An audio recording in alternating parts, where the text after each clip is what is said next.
Here is a brand new fragrance that I think you ought to know about. I'm going to leave all of the information down below. It's not a sponsored video. I'm not getting paid anything, and it's not an affiliate link either.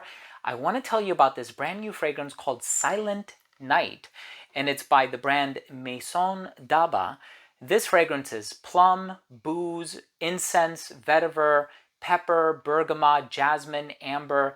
This is a glorious fragrance. I'm excited to tell you all about it very soon, so make sure to stay tuned.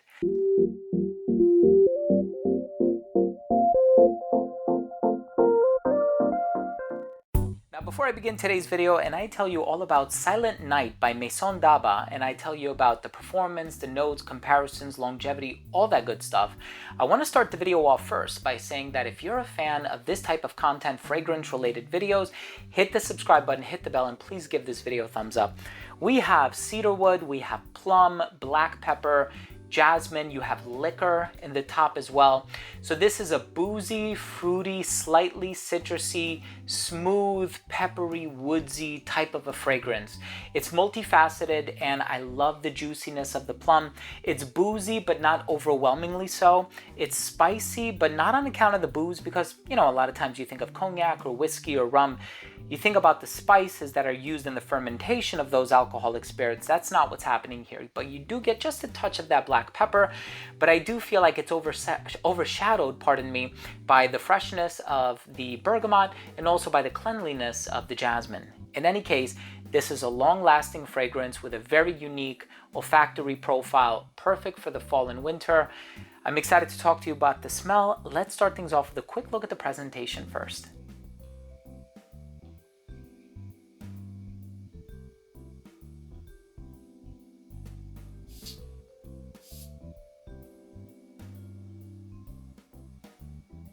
So right in the opening of this fragrance, you're going to get this smooth, creamy, boozy plum vibe.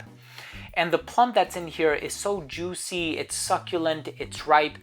And I love plum in fragrances, right? So for example, you have Maverick by Aaron Terrence Hughes, you have Andy Warhol Face Edition by Bond No. 9, Plum Japonais by Tom Ford, and you have a number of other fragrances, including Plum and Cognac by Scents of Wood, right?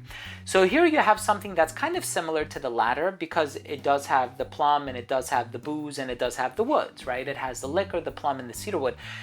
This fragrance is boozy. It has the freshness in the opening. The brightness subsides quite quickly, maybe 20 minutes later.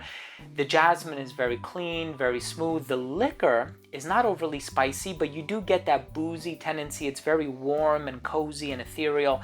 And I think that's what makes this predominantly a fall and winter fragrance. It's not necessarily the longevity, but the longevity is there, right? It does last a very long time, but it's mostly the coziness and the way that it makes you feel.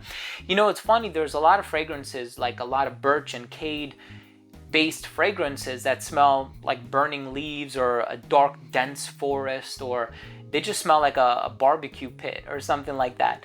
And you'll say, wow, this stuff is long lasting, but it's not necessarily cozy.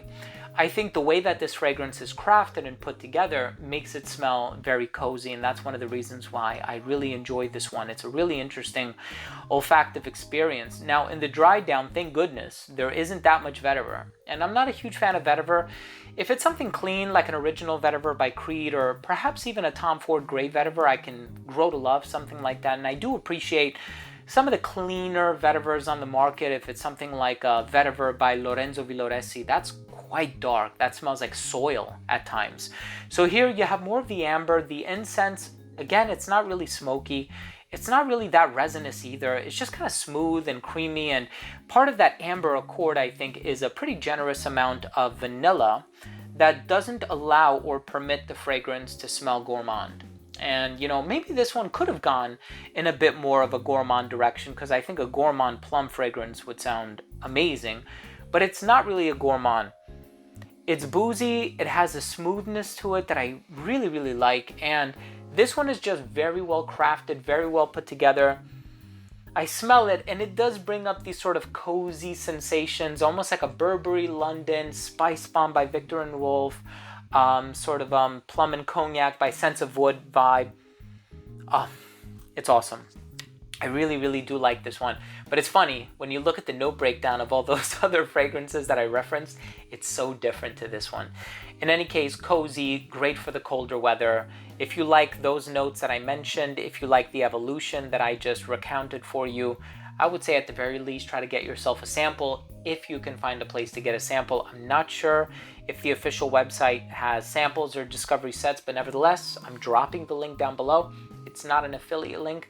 If you purchase or discover this fragrance on the website in any way, I'm not making any money from it. This is 100% non-sponsored. Let's go ahead and finish things off with my overall assessment. So first up, in terms of the uniqueness and the overall smell, despite me having made a few comparisons, I think it stands on its own two legs. It's a pretty unique fragrance, all things considered, and I own about 3,000 fragrances, and the fact that I'm not able to make an explicit connection to another fragrance means that this one does kind of do its own thing, which is always respected.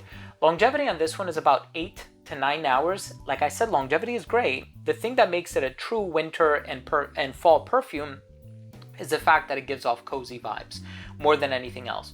Projection was wonderful for the first hour and 15 minutes of application. It radiated about an arm's length. It became an elbow's length scent right around that 6.5 hour mark, a skin scent right around that 8 to 9 hour mark. In terms of the versatility, I think it's perfectly unisex, great for dressed up or dressed down, anybody of any age. And I think this one would be a bit more fitting and a bit more suitable for the colder weather, as I mentioned before.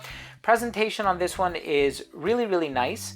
I think if you're looking at it from a distance, sometimes the writing is not entirely legible, but I do love the dark red, and I think it kind of evokes that cozy sensation that I was alluding to earlier, and it's a very heavy bottle, and I do like the presentation of it. It kind of reminds me a little bit of this other brand called Habibi, especially with the red, perimeter here on the base. In any case, my final verdict for this fragrance is it's an awesome boozy, plum, and woodsy fragrance with not much incense, not much vetiver, but a vanilla dominant amber. Try this one. Thanks for watching. That was my review of Silent Night by Maison. If you took something of value from today's episode, please do go ahead and consider showing your support by subscribing to the channel. Hit the bell and give this video a thumbs up. It would be greatly appreciated. Thanks again for watching. Love you guys, and we'll see you tomorrow with a new episode. Bye.